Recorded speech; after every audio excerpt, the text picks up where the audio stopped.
Hello, and today I'm going to talk about Google Home and Synology NAS. What can it do and what can't it do? So let's go.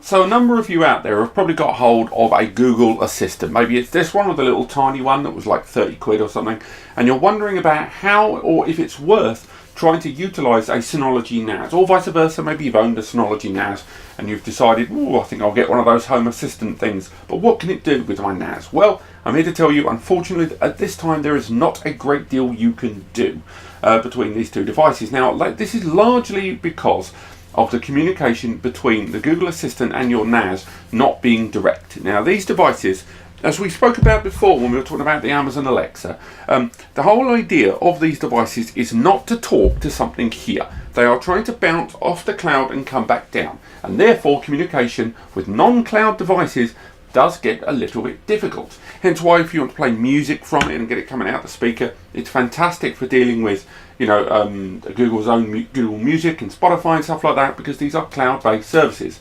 But what you want, and probably the reason you're watching this video, is one, how do you access the music, the movies, any of the media from your NAS via this? So you want to have the music playing back out of those speakers, or do you want to control the media on your NAS by the simple power of your voice? Right, well, good and bad news, as I say. Bad news is it's very limited at this time, and we're hoping it gets better.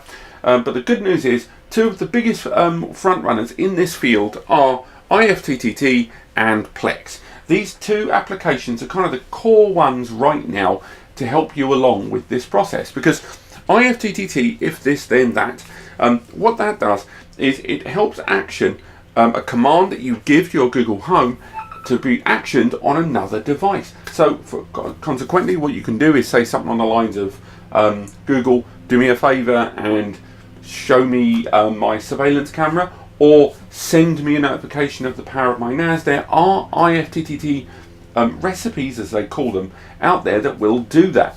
But once again, it's very limited at this stage, and if anything, if I had to compare it with Amazon's Alexa software on that, the Amazon Dot or whatever it's called, when I compared them, it just didn't rate as well, because most of the time adding apps to your Google Home is a lot trickier than adding the skills to the Amazon device, adding it to the Google.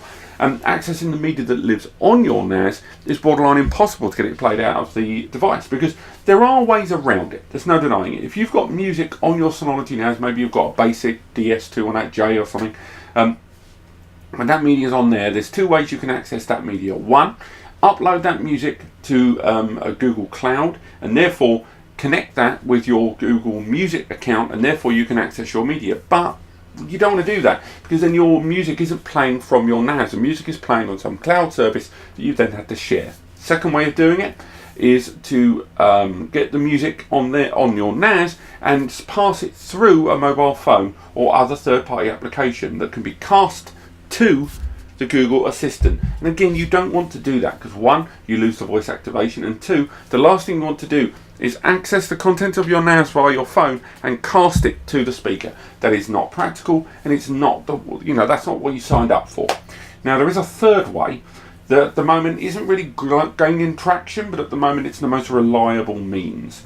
That is by installing a virtual machine or VM on your Synology NAS, and you will need at least an Intel dual-core CPU there, as well as 2 gig of DDR3 memory. Once you've got that installed, you set up the virtual machine, and again, it can be a Windows, a Linux, or an Android-based one, and within that, you can find multiple software out there that lets you access the music on your NAS to be hosted on the VM, which the software out there will let you communicate with the Google Assistant. So it's technically communicating with the NAS, but it's tricking the device, because it thinks it's dealing with a regular PC that's streaming from it like so, and it's accessing the media there. It's still not foolproof, and it's still very finicky, and it's not really for those of the faint-hearted in the technical sense.